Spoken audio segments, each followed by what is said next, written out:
Alô, amigos e amigas do programa Fã Esportes. Hoje é dia 21 de maio de 2010 e certamente você curtindo conosco o melhor do esporte amazônico, além de toda a programação da TV UFAM, feita e pensada, produzida especialmente para vocês.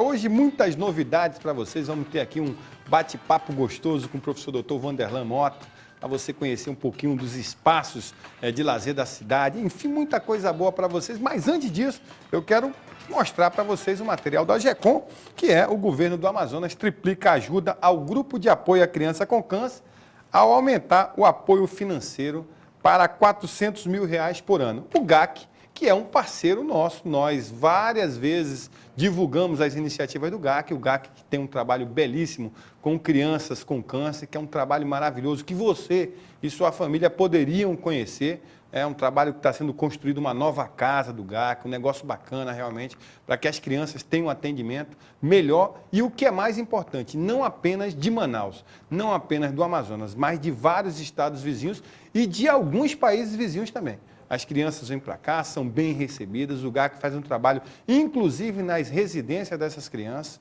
levando aí as necessidades que elas precisam ter, o seu rancho, o leite, tem todo um complexo de um complemento alimentar para que essas crianças possam realmente estar bem com a sua saúde e possam ser melhor atendidas. Enfim, você tem que conhecer. Vamos à matéria, o VT da AGECOM.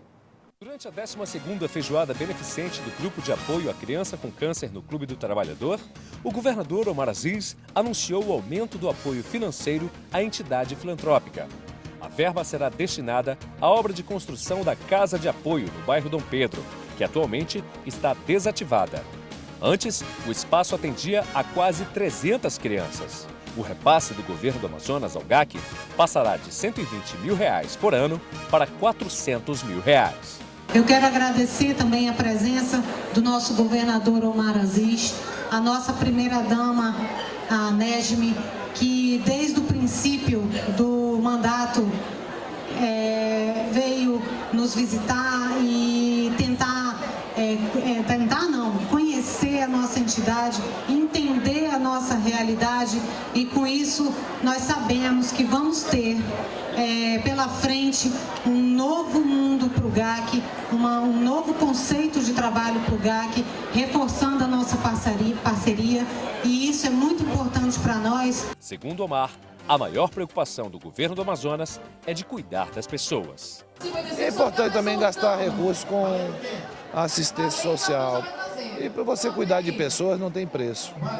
Principalmente cuidar de pessoas que têm uma doença tão difícil e é diferenciada. E só quem teve um problema na família, que sofreu com uma criança, sofreu com um filho, é que sabe a dor. Ajude da forma que você puder. Você está ajudando pessoas que precisam realmente.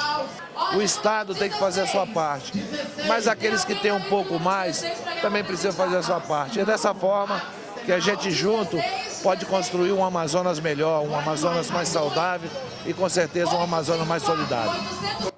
Pois é, como falou o governador, transformar o Amazonas em um Amazonas mais solidário. Essa ajuda que saiu de R$120 mil para R$400 mil por ano, tenho certeza, nós que conhecemos um pouquinho da realidade do GAC, vai ajudar bastante. Você viu as camisas do GAC também que você pode comprar, procurar os setores aí. Nós vamos trazer o pessoal do GAC mais uma vez para nós começarmos a também vender estas camisas que são belíssimas. Você está vendo que eu estou com a camisa aqui da Fiat, da Murano, atendimento excepcional e não estamos fazendo propaganda gratuita não. É que nós compramos Fiat há 10 anos na Murano, um atendimento excepcional. Quero agradecer o Andrew que nos atendeu, a Suelen, o Geraldo, o Luciano e também, claro, a nossa amigona, a Léo, que tem um atendimento maravilhoso, é querida demais. Qualquer pessoa, você pode dar uma chegadinha lá e conhecer um pouquinho do trabalho da Murano, que também tem um trabalho social. Vamos lá, vamos conversar hoje com o professor doutor Vanderlan Santos Mota, falando a respeito, primeiro, nós vamos falar do livro, Esse livro aqui, Espaços Públicos de Lazer da cidade de Manaus. Vanderlan, obrigado pela presença. Doutor Vanderlan, obrigado pela presença e boa tarde. Ok. Obrigado, Gilmar. Obrigado pela oportunidade aí de estarmos aqui voltando à nossa casa, nossa co-irmã, que é a Universidade Federal do Amazonas, para esse brilhante trabalho que você faz de divulgação, voltado para entretenimento, para políticas públicas, para o esporte, tá? E para a educação em geral dentro desse estado. Só temos a agradecer pela oportunidade. Recebi aqui, tem a dedicatória, o Vanderlan dizendo que eu também faço parte, claro, a gente está sempre tentando contribuir de alguma maneira, né? Está aqui a dedicatória, eu agradeço. Temos um livro para sortear na segunda-feira para os nossos telespectadores, um material bacana que você vai poder acompanhar. E eu vou começar com a pergunta, Vanderlan, que é muito importante nós destacarmos, porque talvez, principalmente, algumas pessoas desconhecem o que é o lazer. Para que você comece a explanar e explicar um pouquinho para o nosso telespectador o que é o lazer. Ok. Bom, na verdade, explicar o lazer, cada pessoa tem uma definição própria do lazer. Tá? O que é o lazer? Seria tudo aquilo que você faz no seu tempo livre, no seu tempo do não trabalho, entendeu? E lhe dá satisfação, tá? Tudo aquilo que você faz e não é remunerado por aquilo. Tem vários exemplos disso, tá? E o que é o lazer para uma criança não vai ser para um adolescente, que não vai ser para um jovem, que não vai ser para um adulto. Então, o lazer, ele ultrapassa as fases da vida, da sociedade em geral, da população em geral. Você destaca no seu livro essa questão dos espaços de lazer perdidos em Manaus. Destaca um pouquinho a respeito disso aí, porque é importante nós ressaltarmos. Sim. Tivemos inúmeros, tá? Então, a cidade, eu faço um levantamento histórico, foi parte da minha dissertação de mestrado no Centro de Ciências do Ambiente da Universidade Federal do Amazonas, da UFAM, né, em 2000, que eu concluí em 2002, o livro é de 2008. Basicamente, eu fiz um levantamento histórico da construção da cidade desde a época dos ingleses até os dias atuais. Tá? Perdemos espaços brilhantes, Gilmar. Perdemos o velódromo Álvaro Maia, tá? O velódromo na Cachoeirinha, velódromo esse que foi construído pelos ingleses também, onde ocorriam as corridas ciclísticas, as corridas de motos também dentro do velódromo Álvaro Maia. Basicamente na frente do Bradesco da Silva, entre a Avenida Corte Silva e Borba, entendeu? Aquele quarteirão todo ali era o velódromo Álvaro Maia. Perdemos também as regatas, as grandes regatas de remo no Rodway, né? Depois nós perdemos a hegemonia do remo para Belém do Pará, né? Então até que depois criou-se o Clube do Remo, muitos outros clubes, tá? Com origem náutica dentro do futebol também, tá? Perdemos alguns espaços, perdemos algumas praças públicas, né? Dentro da cidade de Manaus, depois perdemos o Parque Amazonense, então foram muitos espaços, né, deixados pelos ingleses, construídos pelos ingleses, principalmente as praças públicas. Para você ter uma ideia, desde o crescimento da cidade, da época do crescimento da cidade, pelo centro da cidade, até parte da Cachoeirinha e parte até o Boulevard, basicamente nós perdemos 12 praças públicas, né, que foi idealizada e projetada e arquitetada pelos ingleses. Né? Então a cidade, depois do ciclo da borracha, que foi de 1890 a 1920, basicamente 30 anos, basicamente nós perdemos esses espaços públicos de lazer. Né? Não houve mais um ordenamento e daí em diante, com a queda da borracha, basicamente a cidade foi ocupada por invasões, nós perdemos vários espaços voltados para a recreação e para o lazer. Além desses espaços perdidos, nós também deixamos de ter algumas festas populares, e você destaca no livro essa questão do que acontecia no General Osório. Quer dizer, nós acabamos perdendo também um pouco da identidade da cidade de Manaus, do estado do Amazonas. Sem dúvida, sem dúvida. Isso é um dado interessante porque essas festas, essa festividade, entendeu? Ela era pública, entendeu? Então, isso é um dado interessante no livro que eu cito, porque com o crescimento da cidade, começou no General Osório, né? E daí em diante passou com a construção da Praça Francisco Pereira da Silva, que é a Bola da Suframa, depois o Festival Folclórico de Manaus, ele com esse intermédio, com a paralisação do General Osório, né? Que o Colégio Militar ocupou o espaço todo, entendeu? Esses espaços públicos foram ocupados na cidade mesmo, entendeu? Então os garrotes, entendeu? As festas juninas ocorriam na rua de cada indivíduo, entendeu? E com a construção da Praça da Bola da Suframa, passou para lá o Festival Folclórico de Manaus. Muito tempo em relação à construção da praça, a modificação da praça, né? Nós ficamos sem essas festividades, né? Festividade pública de lazer da população em geral. Ela nesse ínterim dessa parada toda pela construção da Bola da Suframa, ou reconstrução da Bola da Suframa, né, que em Manaus também nós temos muito isso a ver, algumas praças também são ocupadas pelo poder público, tá? A Bola da Suframa é uma situação dessa, a Praça da Suframa, né?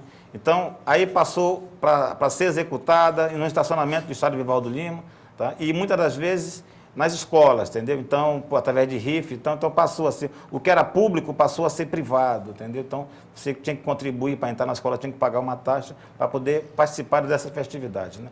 Já mais recentemente, nos últimos 6 anos, então ela voltou para a população em geral, no complexo da Bola da Suframa. Então, passou por o Festival Folclórico passou por essas fases todas dentro do município de Manaus, né?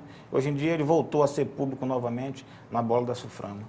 Eu estou mostrando aqui, estou fazendo questão de mostrar, Vanderlan, porque além desse belo trabalho que você desenvolveu e acabou escrevendo a respeito dessa questão do espaço público de lazer, você faz também um resgate histórico da cidade, com Sim. fotos belíssimas que quem gosta, quem tem paixão por essa cidade, né, ele vai se ver ou ver alguns dos seus pais, avós, né, algumas das pessoas públicas dessa cidade. Mas é um negócio bonito porque retrata realmente o que era a nossa cidade anteriormente e o que ela se transformou nos dias de hoje. Sim, sim. Esse levantamento, né, desde a construção da cidade pelos ingleses até os dias atuais, né, tanto é que o livro eu divido em capítulos, né, a primeira parte eu falo dos espaços perdidos, né, a segunda parte do livro eu falo dos espaços reencontrados ou construídos, né. Dos espaços perdidos nós perdemos, Gilmar, perdemos muito e também eu dou uma ênfase maior no livro, essa voga de que o meio ambiente está envolvido com isso, principalmente nós amazônidas, né,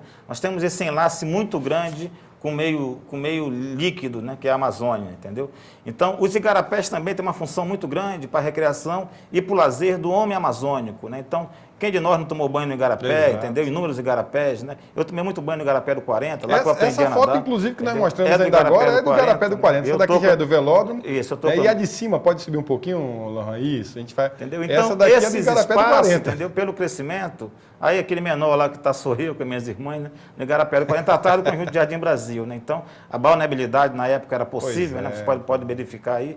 Então, esses espaços todos nós perdemos por quê? Pela grande poluição desses igarapés. Nós temos basicamente na cidade de Manaus 100 quilômetros de igarapés. Seria nós irmos daqui a Presidente Figueiredo só cercado por igarapés, né? E esses igarapés, basicamente, todos eles, com exceção da nascente do Mindu, tá? E do Igarapé do 40, que as duas nascentes estão preservadas. Então, o restante dos igarapés todos são poluídos. Muitas das vezes são esgotos a céu aberto no interior do Amazonas. Pois é. Interior da cidade de Manaus. E eu vendo aqui, aí lembro da infância, né? Tá vendo aqui um campo de futebol, aí você vê as corridas ciclísticas no velódromo, coisa que nós perdemos, inclusive quando um dia desse estava conversando com um amigo, eu disse assim, nós perdemos os campos de futebol de Manaus. Antigamente você chegava em qualquer bairro da cidade, você encontrava um campo à disposição para a garotada jogar. Quer dizer, aumenta a marginalidade, você perde essa perspectiva do lazer, né? Porque geralmente tem um campo ali que a moçada vai jogar no final de semana. Hoje é uma briga muito grande com os drogados, com os marginais, com a garotadinha que quer praticar a sua modalidade esportiva, quer brincar, eles acabam indo para fazer absolutamente nada, ficar em casa, aumentando essa questão da obesidade, do sedentarismo. Quer dizer, nós perdemos realmente uma qualidade de vida melhor. Sem dúvida, Gilmar. E isso é interessante. Essa problemática da espacialidade das cidades, entendeu? Com grande crescimento populacional da cidade, também a grande especulação imobiliária, isso não é só em Manaus, tá? Então, esse levantamento, eu acabei de ler um texto relacionado sobre os campos de várzea no Brasil como um todo, entendeu? Nós também perdemos aqui, tá? E o poder público tem que ter, sim, essa preocupação de preservar alguns campos desses de várzea na cidade, entendeu? Isso é um espaço de recreação e de lazer para a população em geral, tá? Muitas das vezes, eles não são cuidados, entendeu? Algumas situações em que esses campos, até mesmo, Gilmar, eles são modificados, entendeu? Então, alguns existentes ainda, a prefeitura tela, cerca esses campos, mete areia, então você muda todo o piso, consequentemente toda a sistemática do futebol, tá? Que era terreno baldio, era barro batido, então você muda tudo isso. Quando você bota areia, quando você faz beach soccer, futebol de areia é outra modalidade esportiva diferente, entendeu? Do futebol que nós falamos, da recreação e do lazer, nesses campos de várzea no interior de Manaus. Pois é, e a gente mostrei algumas fotos enquanto o Vanderlan estava falando, e dá aquela saudade do Parque Amazonense que continua ali no Beco do Macedo, né, o chamado Beco do Macedo, e aí você vê lá, tem todo o talude para a construção da arquibancada, tá tudo montadinho ali, tem o campo, ali tem as traves estão ali, mas você não tem estádio na cidade. Ontem mesmo eu estava no Câmara Esportiva do Fernando Almeida e nós falávamos justamente disso. Onde é que estão os espaços públicos para a prática do desporto? Nós não temos um campo de futebol que preste. hoje na cidade de Manaus, porque o Vivaldo Lima já está sendo totalmente desabilitado para a destruição em breve, para o soerguimento de uma coisa melhor. Mas se você imaginar, antigamente você tem ali a estrutura do Parque Amazonense montadinha, tem um talude pronto, é só colocar a arquibancada, montar o campo, colocar a grama e colocar para rodar de novo. Quer dizer, nós perdemos também isso no futebol amazonense, que acabou tendo esse descrédito tão grande que é e acaba perdendo também a qualidade que tinha em nível nacional, porque o Amazonas sempre teve muito bem nacionalmente. Mais um espaço que tu citaste, o Gilmar, muito bem e pouquíssimo aproveitado. Tá? Então, quando o Campeonato Amazonense, a partir de 1970, com a construção do Vivaldo Lima, tá? com o ressurgimento do futebol amazonense, com a construção do Vivaldo Lima, então, basicamente, nós deixamos de lado. Ali virou uma briga muito grande, entendeu? Pela maçonaria, entendeu? E, consequentemente, uma família de portugueses, né? Então, a possibilidade, ainda está a fachada lá, quando a gente passa por lá, a gente lembra. Verdade. Entendeu? Quando criança, tive acesso com meu pai, assisti também. inúmeros jogos, né? Você também, entendeu? E está, basicamente, lá o abandono, entendeu? Então, há uma possibilidade. Você tem uma ideia, somente o Nacional, que tem um centro de treinamento dentro da cidade de Manaus, o restante dos clubes todos, tá, basicamente, eles não têm um centro de treinamento, né, pouquíssimos têm acesso. Pra vocês terem uma ideia, agora no Campeonato Amazonense, o América tinha que viajar 45 quilômetros na estrada para poder ter acesso e fazer o treinamento. Entendeu? Então, nós perdemos desses espaços e nós estamos brigando para ter um espaço, entendeu? Vamos demolir agora o Vivaldo Lima, entendeu? Basicamente.